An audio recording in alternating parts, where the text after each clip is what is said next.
বন্ধুগণ, আপনারা তো গর্ব করতে পারেন এই দেশে যা কিছু মহান অর্জন হয়েছে, অর্জন হয়েছে বিএনপির হাতে। নেতা হয়ে গেছেন এখন, কৃতিত্ব আসলে জনগণের, বাংলাদেশের মানুষের। সমগ্র মানুষ এক হয়ে গিয়েছিল।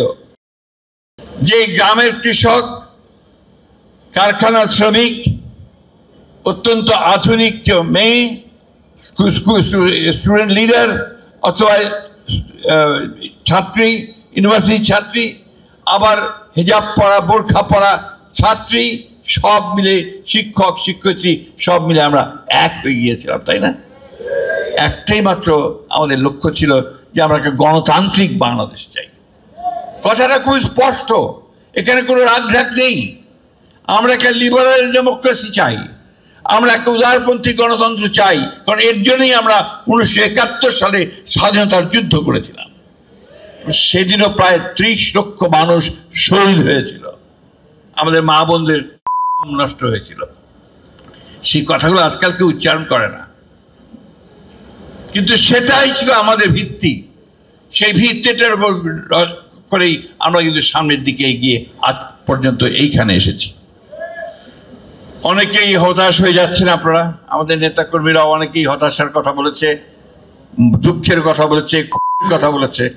কিন্তু আমি আমার এই বয়সে, অনেক বয়স হয়েছে, আমি কিন্তু এতটুকু হতাশ নেই। বাংলাদেশে এই ভূখণ্ডের মানুষের এটাই হচ্ছে ইতিহাস। লড়াই করে করে বাংলাদেশের মানুষ বেঁচে থাকে এবং সমস্ত প্রাকৃতিক দুর্যোগ উপেক্ষা করে বাংলাদেশের মানুষ বাঁচার স্বপ্ন দেখে। এবং একটা জিনিস খেয়াল করে দেখবেন যে রিক্সা চালায়, রিক্সা চালক, রিক্সা শ্রমিক ভাই, সে পর্যন্ত যখন রিক্সা চালানোর পরে একটা গাছের ছায়ায় আসে, রিক্সা থেকে একটু আরাম করে, তখন তাকে গিয়ে আপনি জিজ্ঞেস করেন, ভাই কেমন আছেন? দেখবেন খুব হেসে উত্তর দেবেন, ভালো আছি। তো প্রত্যেকটা মানুষের মুখে একটা হাসি আছে, এত কষ্ট, এত ত্যাগ, এত তিতিকার পরেও। আজকে সেই আন্দোলনটা, আজকে এটাকে আমি একটা বলি যে 1971 সালের যে স্বাধীনতা যুদ্ধ, পরবর্তীকালের যে স্বাধিকারের জন্যে বিরুদ্ধে যে আন্দোলন, সবকিছুর বলে এই যে সংগ্রাম, এই যে গণ অভ্যুত্থান, এটা আমাদের কিন্তু একটা সম্পূর্ণ নতুন একটা সম্ভাবনার দ্বার খুলে দিয়েছে, নতুন বাংলাদেশ নির্মাণ করবার। আমাদের নেতা যারা তারেক রহমান সাহেব সম্পূর্ণ নতুন করে স্বপ্ন দেখাচ্ছেন। আজকে নয়, 2016 সালে দেশনেত্রী বেগম খালেদা জিয়া ভিশন 2030 দিয়েছিলেন রেইনবো নেশন তৈরি করার জন্য। সেখানে তিনি আজকের এই সংস্কারের কথাগুলো, যারা এখন এই কথাগুলো বলছে, আমাদের পণ্ডিতেরা, কেউ আমেরিকা থেকে, কেউ যুক্তরাষ্ট্র থেকে, বিভিন্ন জায়গা থেকে, ইউনিভার্সিটি থেকে পাশ করে এসছেন, এই কথাগুলো তখন দেশনেত্রী বেগম খালেদা জিয়া ভিশন 2030 বলেছিলেন। এবং আমরা যখন এই ফ্যাসিস্ট হাসিনা সরকারের বিরুদ্ধে ঐক্যবদ্ধ লড়াই শুরু করলাম, অন্যান্য দলগুলোর সঙ্গে কথা বললাম, করে বাম ডান সমস্ত দলগুলোকে যখন একখানে নিয়ে আসলাম, আমরা কিন্তু আলোচনার মাধ্যমে আবারও ওই রাষ্ট্র সংস্কারের আমরা কর্মসূচি গ্রহণ করেছিলাম। কারণ আমরা উপলব্ধি করেছিলাম যে বর্তমান যে রাষ্ট্র কাঠামো আছে, এই রাষ্ট্র কাঠামোর মধ্য দিয়ে বাংলাদেশের মানুষের আশা আকাঙ্ক্ষা পূরণ হবার নয়। সেই জন্যেই আমরা সেই 31 দফা সেদিন কর্মসূচি দিয়েছিলাম। বন্ধুরা খেয়াল করে দেখবেন যে 5ই আগস্টের পরে, বোধহয় সম্ভবত 7ই আগস্ট, আমরা একটা জনসভা করেছিলাম পার্টি অফিসের সামনে, তাই না? সেই 7ই আগস্টে আমাদের সব শেষে ভাষণ দিয়েছিলেন আমাদের দেশনেত্রী বেগম খালেদা জিয়া। হাসপাতাল থেকে 4-5টা লাইন বলেছিলেন। কি বলেছিলেন?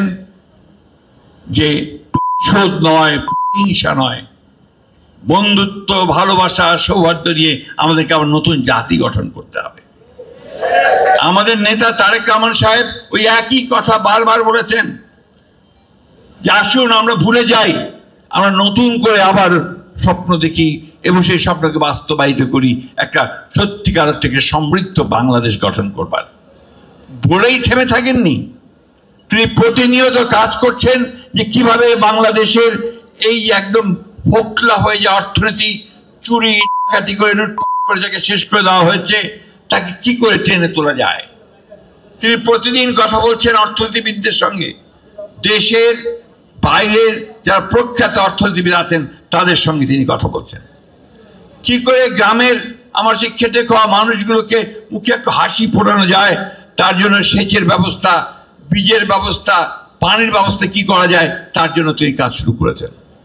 ফার্মার্স কার্ড তৈরি করেছেন, যাতে করে ইতিমধ্যে তৈরি করে ফেলেছেন, যাতে করে ভবিষ্যতে জনগণ যদি আমাদেরকে ভোট দিয়ে ক্ষমতায় নিয়ে আসে আমরা জনগণের কাজ করতে পারি। কি করে বস্ত্র শিল্পকে টেনে তোলা যায়। বন্ধুগণ, আপনারা তো গর্ব করতে পারেন, এই দেশে যা কিছু মহান অর্জন হয়েছে, অর্জন হয়েছে বিএনপির হাতে।